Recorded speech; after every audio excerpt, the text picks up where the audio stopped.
fine folks out there in the internet. I can't even just say YouTube or Spotify or whatever because it's really just kind of going everywhere I can possibly get this thing at this point. So I'm just going to say hello to the entire internet. I should say before I really go too much further, I really should ramp up my efforts a little bit here and do these things more often than I do. It would really kind of probably help the channel to have more content, but it takes time to do these things. I have to figure out what I'm going to write. I have to write the script for it. I have to do the editing. I have to produce the assets for it and all the rest. And it takes a little bit of time. So I'm getting more comfortable with it, but I'm still not really up to the snuff where I'm going to be able to produce these things much more often than I do. Anyway, I really shouldn't complain about that.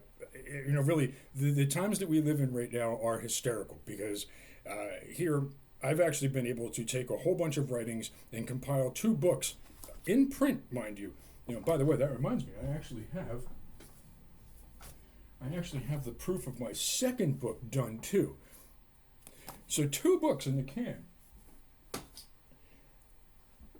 And I also put together this YouTube channel, and I'm also producing all of this stuff as a podcast.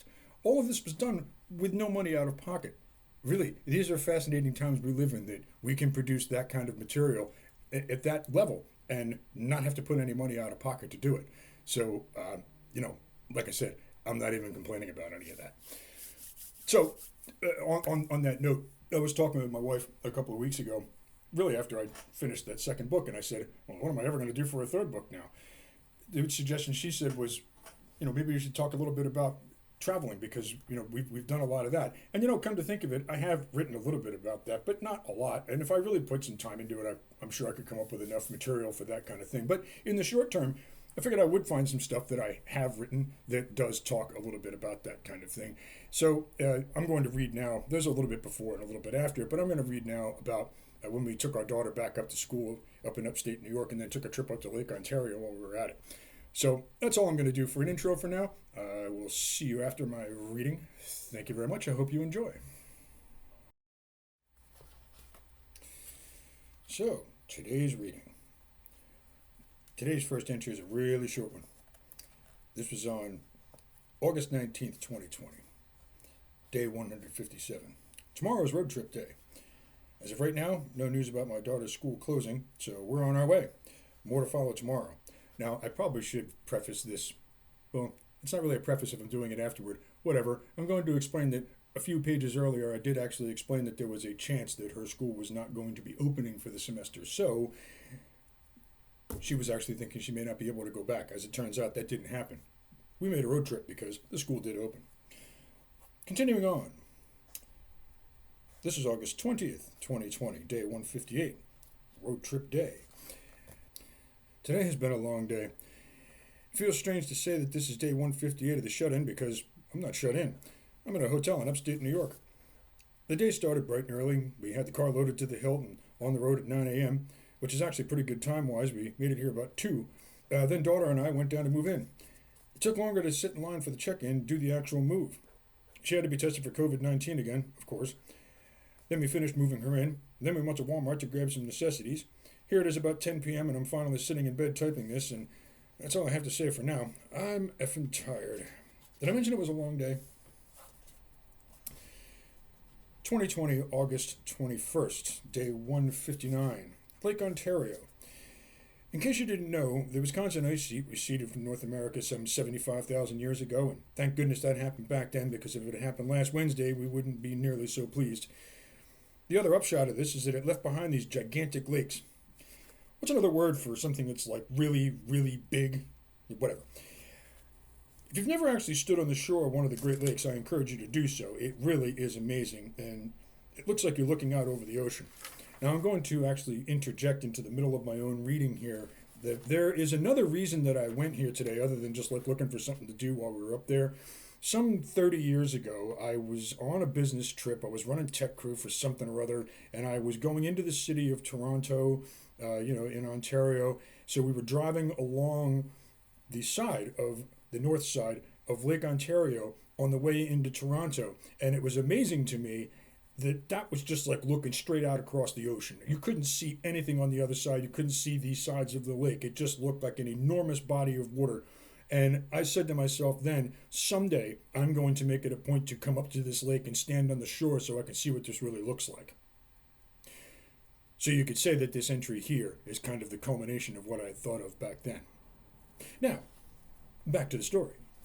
Here we have a lovely photograph of what it looks like on the shore of Lake Ontario. I've flown over the Great Lakes before, and that's always cool, but I've never actually gone to stand on the shore. The opportunity just never presented itself until today. We drove north until we saw water. It only took about 45 minutes. When I finally found the actual beach, I got out and I said, well, I didn't know exactly what I was looking for, but this is what I was looking for. It's really like being at the ocean, except there are no seagulls, it's not that windy, there's no sand, there's no salt, no sharks, no jellyfish, no horseflies. And it doesn't smell like 30 million things just died nearby. It's like being at the shore, but only the good parts. That picture that I just spoke of before, that's on the southern side of Lake Ontario in Oswego, New York. It's just to the west of the SUNY campus. I never knew that there actually was a college campus dorms looking out over the lake. That is so cool. So that's the story for the day. On our way home tomorrow. August 22nd, 2020, day 160, driving home. We had a couple of days in upstate New York, and now it's time to drive home. And we did. The drive was fine and uneventful. The cats were happy to see us. The only other thing that I can say is that we really liked going up there. It was really great to take the road trip. Well, that and it's kind of weird that our daughter is not around. You see, we had finally gotten used to the kids being out of the house and at school, and then 160 days ago, we all got locked in, and we really got used to having everybody here together. So now she's back out of the house again, and it's a very strange emptiness that I didn't expect to feel, and in fact, I said as much on the way home yesterday because I started to feel that less than 20 minutes into the ride home. August 23rd, 2020, day 161, the last day of vacation. And this time it really was a vacation. We actually went somewhere. Today has been spent shopping and getting some things done around the house, and then I was going to go cut the grass, and it started raining, and that was that. I got to watch the Sixers game, the final in the series. They're out of the playoffs. Yeah, boo. Well, that's the way it goes. But in all seriousness, I'm not really that huge a fan other than my association with all Philly teams. If I had to choose who my team is, it would be them, because Philly. But the actual fact is that I'm a sports fan no matter who is playing, and I just like watching a good game. Point being, I can't really get all worked up about the Sixers losing. It was just so much fun to watch them play. Right now I'm watching the Mavericks, because that's what's on. A word on the way that sports are being played right now. A few months ago, I had suggested that since they can't have fans in the arena, what they should do is put a video device in the seat and then sell tickets to people who can afford to stream the game from that seat, and then their face will appear on that device in the seat in the stand so all the fans can go to the game from their couch at home. They are doing precisely what I was thinking, only on bigger screens. I suppose in terms of cool ideas, it was low-hanging fruit. It was clearly an idea that someone was bound to implement pretty much as soon as they could. And it's not like anybody owes me for that idea. I just find it amusing as hell. August 24th, 2020, day 162. Work, but then not so much. See, I got back to work this morning because vacation was over, but as it turns out, I'm not able to work after all. Last night, the internet went down, and that happens from time to time, so I wasn't concerned, but this morning, it was still out. Here it is 3:45 p.m. as I'm typing this, and it's still out. I'm using the hotspot on my phone for my internet connection right now. I tried using it for my regular work, but that just did not work out at all. So even though I intended to go back to work today, there's no way that I'm going back to work because I have no internet. Little emoji of a head banging against the wall. Looks so much better when it's animated. Yeah, I could go on, but I think I'm just going to stop it right there. If you want to know how the rest of that ends, you're just going to have to read the book for yourself. I probably should have mentioned in the intro, and I didn't. This is kind of like what the purpose of keeping a journal really is. The tone of things, the way things change just in the course of a couple of days that it took to drive up north, do what we were doing up there, and then coming back home, and what all of that actually felt like at the time. I mean, I don't know, it means a lot to me, I guess, because like I'm going back and reliving that now, and I remember what all of that was like. Like I said, that's the purpose of keeping this journal, isn't it? And there's another funny thing to say about this. I did stop while I was doing my reading to talk about what happened when I was driving into Ontario that day. There was something else that happened in Ontario while I was up there, and this is like one of the silliest things I think I've ever run across. I stepped outside to have a cigarette because, this was like 30 years ago when I was smoking in those days, and I thought it was remarkably quiet on the streets in Toronto. I was like, I don't understand. Like, where is everybody? It was so quiet. There was nobody around. There was nothing happening. And then I hear this rumbling coming from like above the hill just over there, and I couldn't see above the hill up that road there beyond those buildings or anything like that, but I could hear a rumbling sound.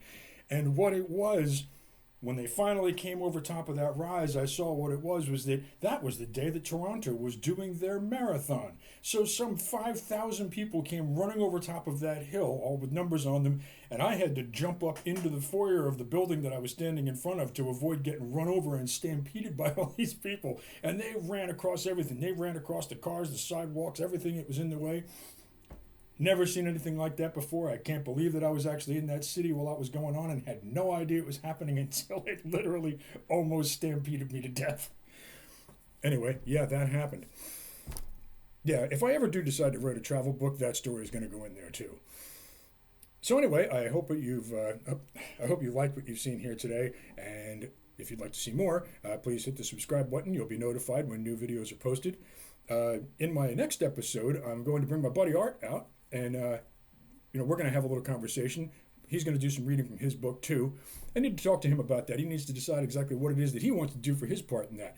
In any case, he's an audio guy. He's probably going to bring some better microphones, so once he's here, this actually may sound better than what it sounds like with me doing this on a laptop with a laptop microphone. So that's all I really have for today. Thank you very much, and I hope to see you for episode 5.